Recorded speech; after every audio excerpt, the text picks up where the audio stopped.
Et bienvenue chez Seed Chef To Go, un chef en balade autour du monde, à vélo, en quête de nouvelles saveurs et de découvertes culinaires. Aujourd'hui, on attaque l'un des plus beaux morceaux en termes de saveurs, le Sichuan, une partie centrale de Chine et une partie essentielle de ce voyage autour du monde. N'oublie pas, quand tu le sentiras, de lâcher un petit pouce et de me laisser un petit commentaire, ça fait plaisir et ça aide beaucoup la chaîne. Et c'est parti.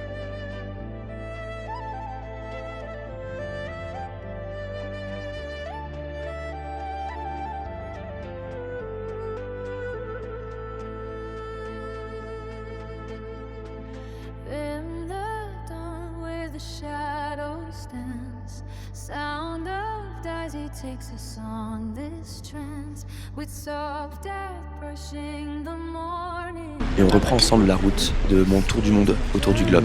Aujourd'hui, encore, avec mon anglais préféré, Ben, avec qui on a quitté Yili, la ville, il y a 2 jours. On est parti de la ville sous un jour de pluie. On a zigzagué entre les contrôles de police. 5 le premier jour.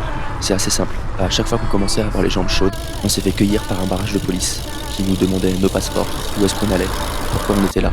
Bah vous savez quoi? Je suis pas foutu de vous dire quel jour on est aujourd'hui, mais on est toujours sur ma route pour travailler au Japon. Et aujourd'hui c'est les montagnes chinoises.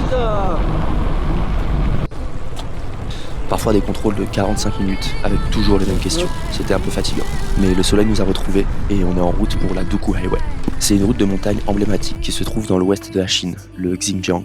Bien que Ben n'ait pas roulé depuis longtemps, avec son vélo de 8 kg contre les 25 à 30 que je tire, j'ai parfois du mal à le suivre. On avance donc bon train avec Xiaowen, sa copine, qui nous suit en voiture.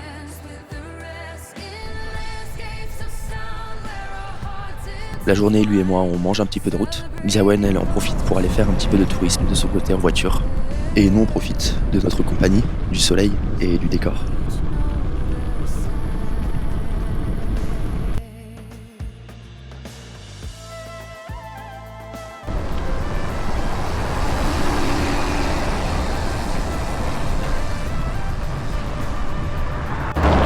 Je t'envoie des cailloux mon pote. Je vais te défoncer ton cadre. Oh mate, Chinese carbon. Yeah.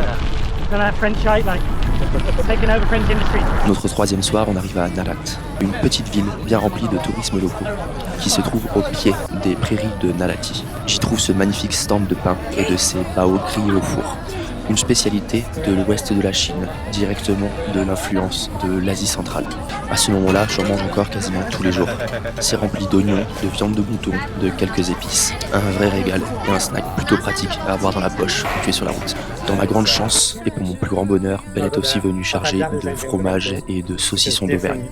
Un délice.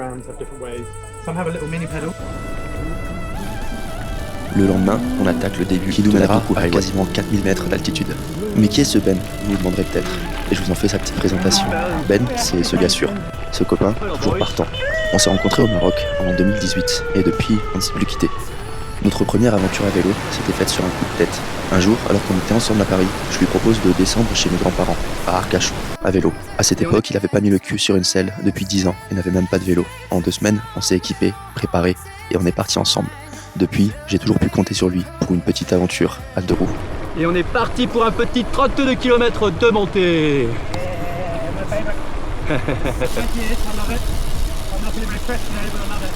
Well, the average says it's about 5%, so there's gonna be like some harder bits, but yeah, mostly easy. On est sur la Duku Highway, qui est une route emblématique de l'ouest du Japon, qui aussi entre des cols à 3000 et des belles prairies à 1005. Mais tout se passait très bien jusqu'ici. Ça monte tranquillement et on se dirige tout droit vers un orage. Ça pue un peu pour nous là. J'aime pas la pluie. Ben, en bon british, n'a pas amené une seule veste dans sa valise. Il va donc falloir partager un peu le matériel. La voiture balai est là, la tente attendue. Bon, et du coup on se tape la grêle et la pluie là sur notre petite montée de la Duku Highway qui modifie un petit peu le programme. C'est pas cool putain. C'est la merde. Oui bah oui, c'est l'orage quoi. C'est l'orage. Bon, après un petit épisode d'une bonne heure d'orage, de grêle, de pluie, on a perdu 15 degrés depuis tout à l'heure, mais on a eu la grande chance de trouver un abri pour se poser. Donc le soleil nous a rejoints, On est reparti, il nous reste la moitié de cette montée. Un petit 16 km, 1000 mètres de dénivelé. C'est parti. Tranquille.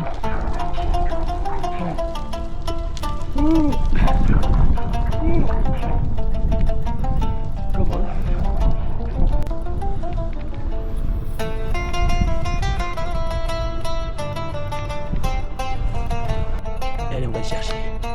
On va le chercher.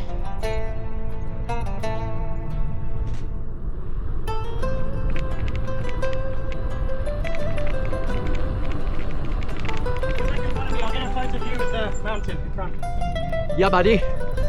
Yeah, buddy.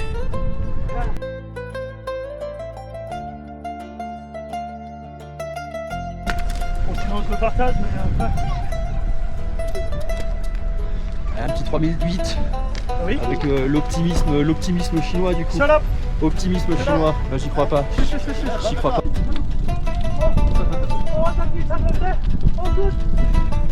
Bon, d'après mon GPS, on était plutôt à 3600, mais j'allais pas lui enlever le plaisir de pouvoir dire qu'il était monté à 3008. Honnêtement, à ce moment-là, il doit faire pas loin de 5 degrés. On est mouillé, il neige partiellement, mais le décor somptueux qui nous attend de l'autre côté du tunnel nous réchauffera quand même bien le cœur. Ouais.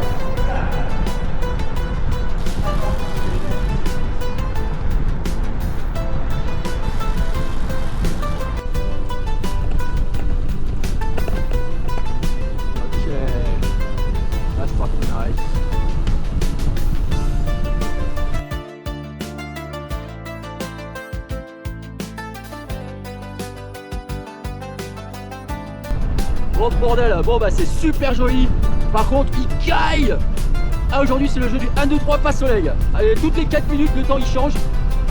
Waouh, j'ai tous les boucles froids. Wouh. Le temps que je fasse un petit tour de drone, Ben était déjà descendu pour essayer de gagner un petit peu en température. Il a les doigts et les pieds gelés. Je le retrouve quelques kilomètres plus tard avec quelques Chinois dont l'un lui a ouvert sa veste pour se réchauffer les mains. C'était adorable. Et là les choses vont s'emballer un peu. Comme mentionné dans la dernière vidéo, le soleil se couche très tard. C'est notre chance. Les enlis. Il fallait pas qu'on mette plus longtemps, il est déjà quasiment 21h. Ouais.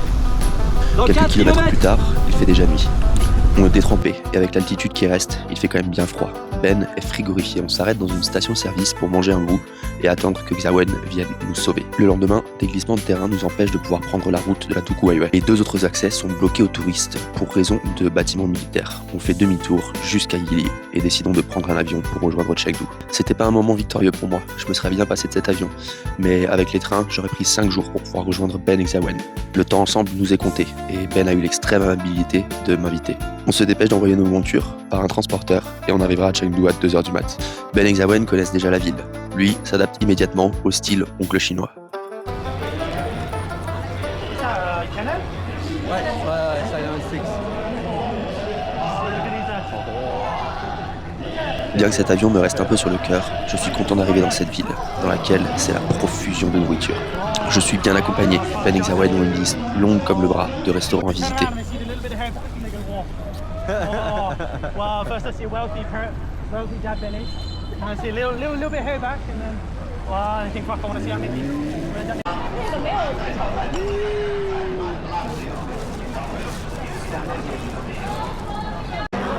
Oh, the everything's a fucking.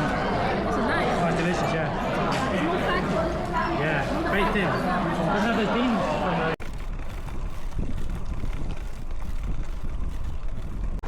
On fait 2 bonnes journées de tourisme ensemble, mais pas sans vélo. On décide de profiter des locations très simples de vélo sur la ville. Après ce bon bout de tourisme, Ben et Xiaowen décident d'aller à Chongqing, la prochaine grosse ville. De mon côté, je reste à Chengdu, pour leur laisser un petit moment tous les deux à profiter d'une belle suite dans la ville d'à côté. J'utilise ce temps pour régler quelques bricoles que je n'ai pas réussi à régler à la dernière ville, notamment aller faire un tour dans mon magasin Bon, j'ai préféré. fini un petit trajet de 15 km à travers Chengdu. Je suis allé au nord-ouest de la ville et on va au Décathlon. Ça fait depuis la Turquie que je n'en ai pas vu. Un magasin qui me manque beaucoup. Oh. Bon, en tout cas, c'est joyeux la circulation quand même. Mais c'est pas trop le bordel, ça va. Ça va, en tout cas c'est pas agressif. Je trouve ça personnellement beaucoup moins agressif qu'en Turquie et moins dangereux qu'en Géorgie, même si en Géorgie il y a tellement moins de monde. Mais les gens sont aussi un petit peu moins disciplinés, semblerait-il. Décathlon. Décathlon.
Ce que ce maître en la matière est en train de préparer sont les gokai, une sorte de pâtisserie salée de la région du Sichuan. C'est un chausson rond farci de viande de porc, de légumes, d'épices, notamment de poivre de Sichuan. Ils sont ensuite aplatis et frits pour une délicieuse galette croustillante et farcie de viande. Ben m'en avait beaucoup parlé et on en a eu quelques-uns ensemble.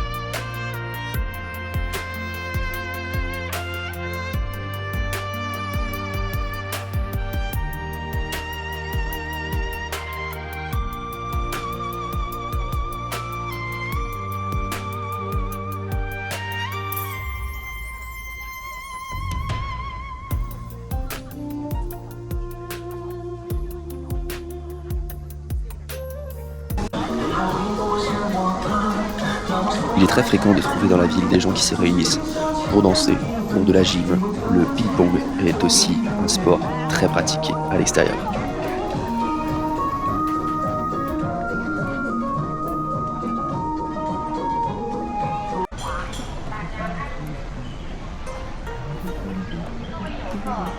C'est comme ça, ça fait de fou.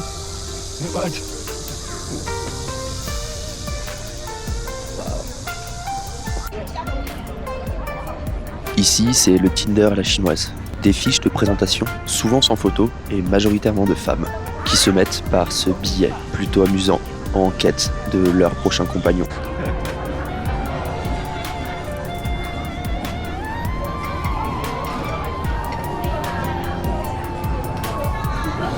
Ganlu is the Sichuan number 2 green tea. Okay, okay.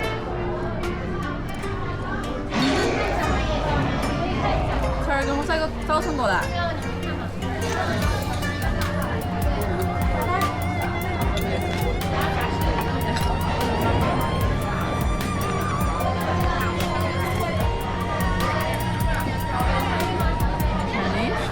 Thank you so much.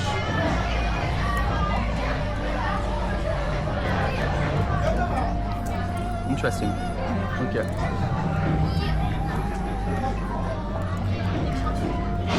And you mix now? The second Ganlu. Yeah, okay.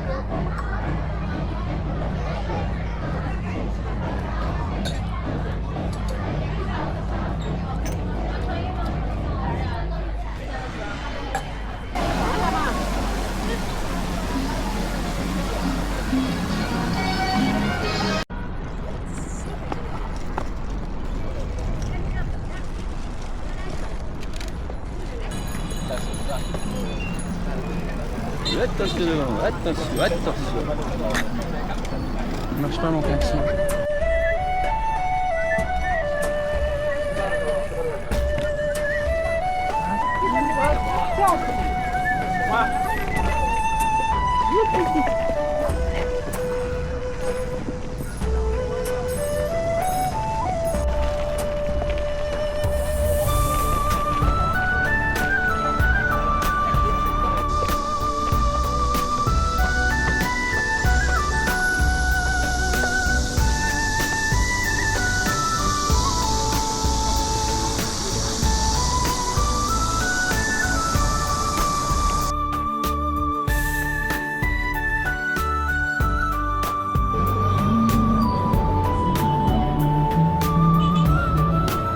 Tiens, là qu'on se fasse bien une petite idée sur ce coin de... Putain, c'est le bordel. Sur ce coin de la ville, là les 4 étages c'est restaurant, restaurant, restaurant, restaurant.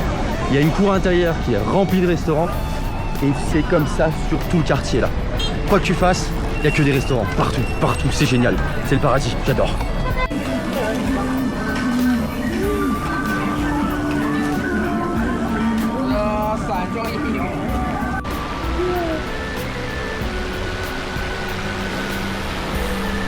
Chengdu est vraiment la ville de la nourriture. Je suis aux anges ici.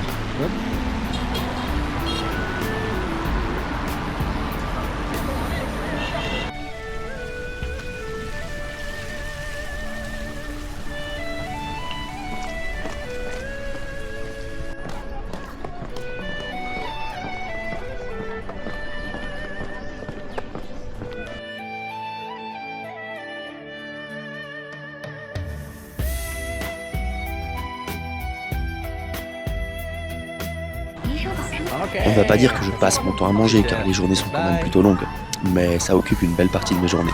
Toujours en quête de nouvelles découvertes, de nouvelles saveurs, de nouvelles techniques et de ce que je pourrais un jour mettre au menu de mon prochain restaurant. Il y a clairement de quoi faire en Chine. Je me fais une cure de cerveau ces derniers jours. Je sais que ça va pas me rendre plus intelligent, mais je trouve ça délicieux.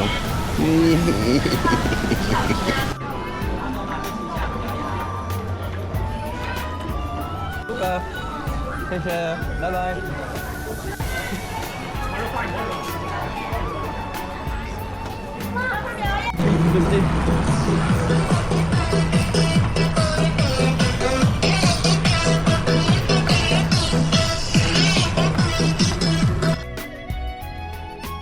Je profite également de ce temps tout seul pour finalement rattraper mon retard dans mon journal de bord. Puis je suis à nouveau rejoint par Ben Exawen pour quelques jours sur Chengdu et une nouvelle balade à vélo.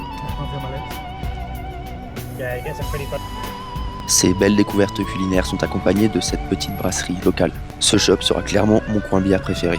IPA et hazy, tout ce que j'aime.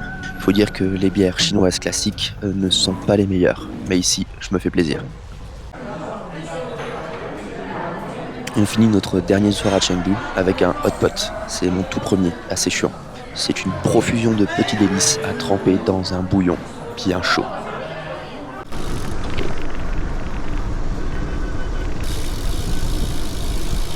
Ah, il y a des parapentes là-haut. Il y avait quoi? À gauche, des parapentes.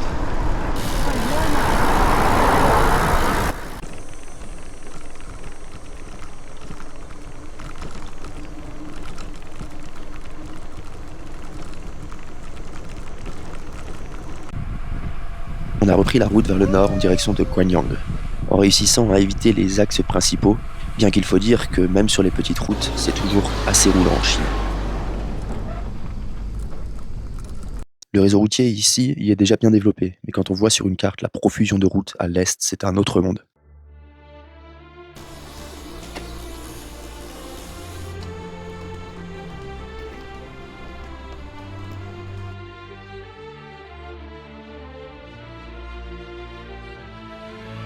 On se balade entre les rizières et les rivières, toujours baignés dans une immensité de vert. Les routes sont plutôt agréables.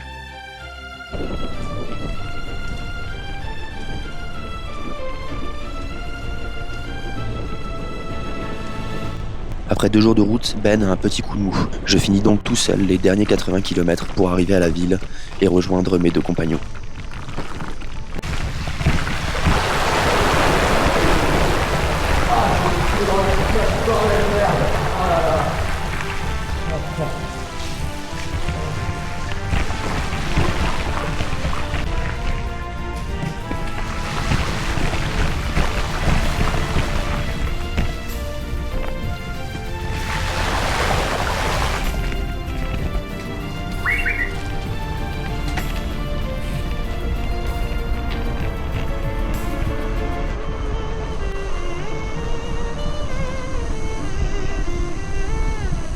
C'est l'arrivée à Guanyang. Je rejoins Ben Exawen en fin d'après-midi. C'est assez amusant le contraste avec Chengdu. Chengdu qui est une ville plutôt connue et assez touristique. En tant que blanc, on se noie dans la masse. Ici, à Guanyang, les gens ont moins l'habitude. Ils se retournent sur notre chemin, nous demandent des photos et pour ceux qui parlent anglais, ont toujours quelques questions pour nous. Ben Exawen m'abandonne vers 20h. On se quitte sur un au revoir plutôt rapide, eux reprenant la route pour un avion le soir même. De mon côté, je me dépêche d'aller profiter d'un spectacle de drone et d'un feu d'artifice ayant lieu ce soir. Et nous sommes donc bien tombés dans cette ville qui célèbre aujourd'hui l'anniversaire de Wu Zetian. Ça a été la seule empereur femme de Chine, il y a maintenant 1300 ans. À cette occasion, il célèbre la femme et les traditions populaires de cette région de la Chine. Nous avons malheureusement loupé une activité principale, qui est une course de bateau avec équipage féminin. Pour ce week-end, les visites de musées sont gratuites pour les femmes. Il y a d'autres événements, comme de la calligraphie, des danses, de la photographie, des sports de compétition, autres que le bateau. Et bien sûr, un magnifique feu d'artifice et spectacle de drone, une première pour moi.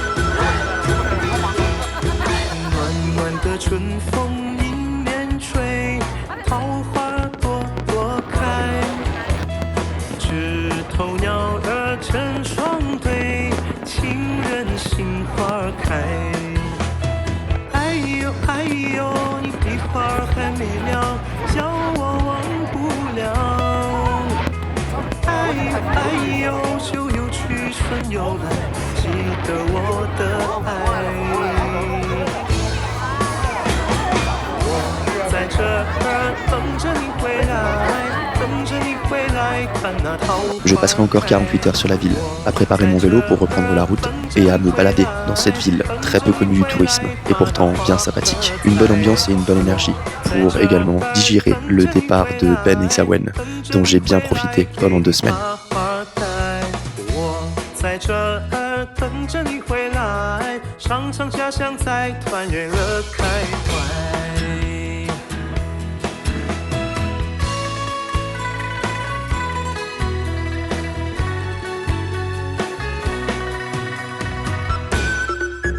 Et après ces 2 jours, c'est l'heure de reprendre la route.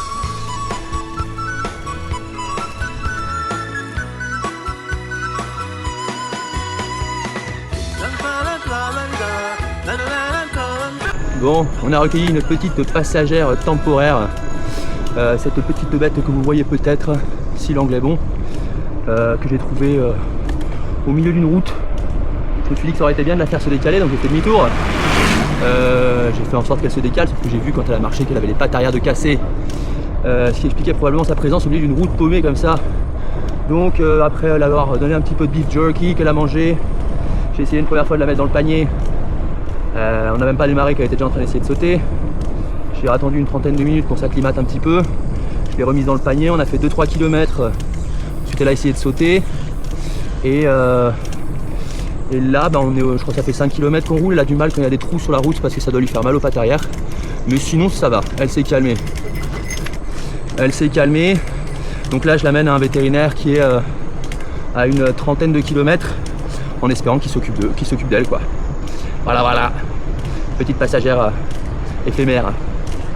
La passagère notre patisse, elle n'est pas parfaite, ça se voit plus, ça nous fait mal.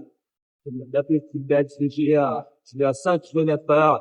Il nous reste 10 km jusqu'à ce que j'espère être un vétérinaire et que j'espère s'occuper d'elle. En avançant si lentement, je n'ai pas réussi à rejoindre le vétérinaire le soir même. Je passerai la nuit avec la petite bête et arriverai le lendemain aux portes du vétérinaire, qui était malheureusement fermé. Le prochain étant à 150 km et la bête montrant déjà des signes de douleur des quelques kilomètres parcourus ensemble, je décide de la laisser là. C'était un moment très difficile. Les 2 jours qui ont suivi, je suis sans motivation. Je roule peu, je m'arrête tôt, mais n'en fais rien. Gardant en moi une certaine culpabilité de n'avoir pu aider plus que ça le pauvre animal. Ce n'est qu'au 3e jour que je commencerai à relativiser, à me dire que j'ai fait ce que j'ai pu, et gardant l'espoir que peut-être dans ce village, quelqu'un lui est venu en aide. J'ai vu 3 mecs en vélo de route devant. Je vais les bouffer. Je les vois, je vais les bouffer. Ils se traînent le cul. Ah, ça pédale, mais faut pas oublier de mettre une vitesse. Hein. Je le bouffe. Voilà. Ça roule en Trek Madone à 12 000 balles. Putain, donner ça à une mamie qui galère avec son vélo, quoi. Ah là là. C'est ma petite fierté du jour. Oupsie. Ah, c'est beau ça. Ah, ça c'est beau ça. Dégueulasse.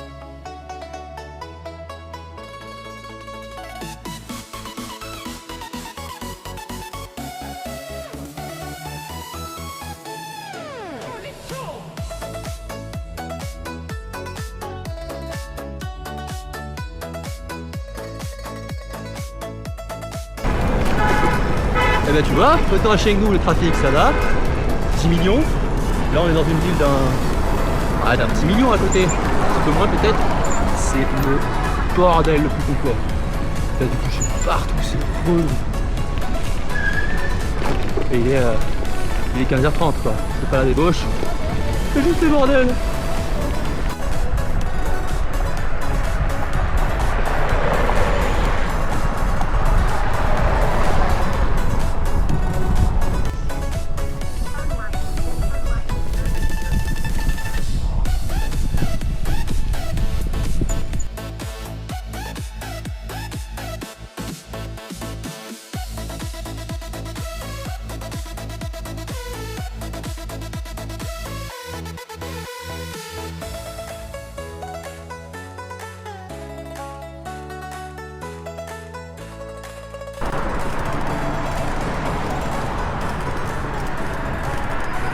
C'est mon retour à Chengdu et j'y fais un arrêt un peu plus long que la dernière fois. Je dois faire renouveler mon visa dans le bureau d'immigration pour pouvoir reprendre une trentaine de jours en Chine. Une fois la demande lancée, c'est 8 jours qu'il me faudra attendre pour pouvoir recevoir mon visa et repartir de la ville. Mais cette semaine a été bien préparée à mon dernier passage avec Xiaowen. Nous avions réussi à trouver un restaurant dans lequel j'ai été accepté pour passer une petite semaine de stage d'immersion. Un rêve que j'avais en tête depuis longtemps et que nous avons réussi à mettre en place.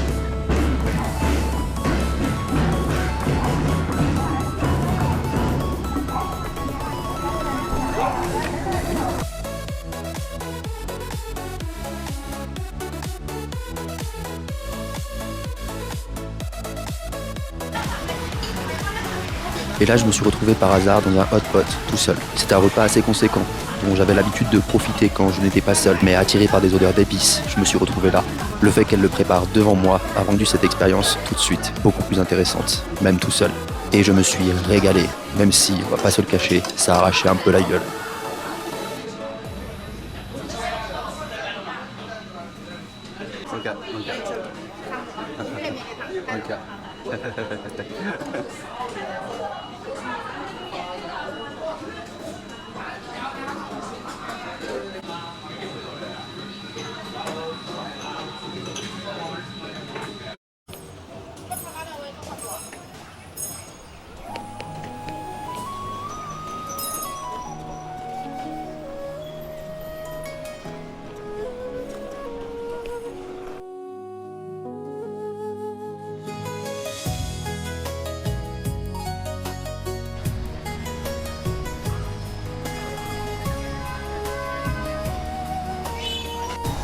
Et c'est donc comme ça que pendant quelques jours, je me retrouve sur le vélo aux heures de pointe. Et aussi dans le trafic de cette ville de 27 millions d'habitants. C'est dans le restaurant de Mr. Ma que j'ai été accepté pendant une semaine. Cette expérience aura été très formatrice en termes d'apprentissage des goûts. Même si c'est un restaurant dans lequel ils font principalement des wonton, des raviolis chinois qui peuvent prendre plusieurs formes, souvent servis dans des soupes, et des nouilles en tout genre, principalement basées sur ces deux éléments. Tout ce qu'ils servaient dans leur restaurant était excellent. La communication n'était pas facile avec les employés, je vais pas vous le cacher. Ils n'ont pas pour habitude de former des employés, encore moins les étrangers, et avaient assez peu de temps à m'accorder. Mais j'ai beaucoup appris juste sur ce stage d'observation. Et le patron était absolument adorable. Il m'a invité à ce dîner gargantuesque avec des amis et était bien fier de pouvoir me présenter à cette table. Après cette superbe expérience, je me dépêche de régler quelques petits problèmes mécaniques. Je parcourrai pendant 3 jours des kilomètres dans la ville à la recherche de réparations pour ma cassette arrière. C'était sans grand succès. J'ai dû au final commander par internet les 3 pignons qui étaient fatigués pour pouvoir remettre. Et c'est une bonne surprise qui m'attend à la fin de cette semaine. Arthur, avec qui j'avais traversé le désert au Kazakhstan, s'y trouve en même temps que moi. Ce n'était pas prévu et quand on a eu l'occasion de pouvoir se retrouver, on en a profité. Je lui fais découvrir mes endroits préférés de la ville. Nous profitons tous les deux de quelques balades, de quelques bières et de quelques bons repas. Et ça fait plaisir de le revoir. C'est une des personnes avec laquelle j'ai le plus roulé sur ce voyage et on avait passé un excellent moment qu'on continue par chance ici. Eh ben, on s'est tellement amusé que j'ai oublié de prendre une vidéo. On est allé escalader avec Arthur, c'était super. Hein? Non. Oh mais tu peux, vas-y. En plus il fait ça pieds nus comme les pros le mec. Ah là là, et attends. Voilà. Puis l'heure de quitter la ville approche. Après avoir dit au revoir à Arthur une dernière fois et fait quelques emplettes au Décathlon, je me prépare à partir. J'ai fait des petites courses, j'étais chez Décathlon, mon magasin préféré. J'ai perdu ma casquette kazakh donc et comme mon casque il est cassé, qu'à l'avant il y a du scratch qui me colle à la tronche, je suis obligé de porter un petit truc en dessous. Voilà, sponsorisé par Van Diesel quand vous voulez. Hein. J'ai des chaussettes sans trous. Quand tu sais que t'es content d'acheter des chaussettes, c'est qu'il y a un problème. C'est que voilà, t'as passé un stade du backpacker. J'y suis. Et puis le petit. Parce que mon seul t-shirt en dehors de celui-là avait également des trous. Et puis il n'y a pas à dire, les t-shirts de cycliste c'est pratique parce qu'il y a des poches de partout. Donc voilà, prêt pour repartir. Et puis avec ça, si je suis pas sponsorisé par Van Diesel, je sais pas. Et merci à toi d'être arrivé jusqu'ici. N'hésite pas à lâcher un petit clic et quelques petites tapes sur ton clavier pour aider la chaîne. On se retrouve dans le prochain épisode de Seed Chef to Go avec une petite course de 20 jours pour battre l'échéance de mon visa et quitter la Chine.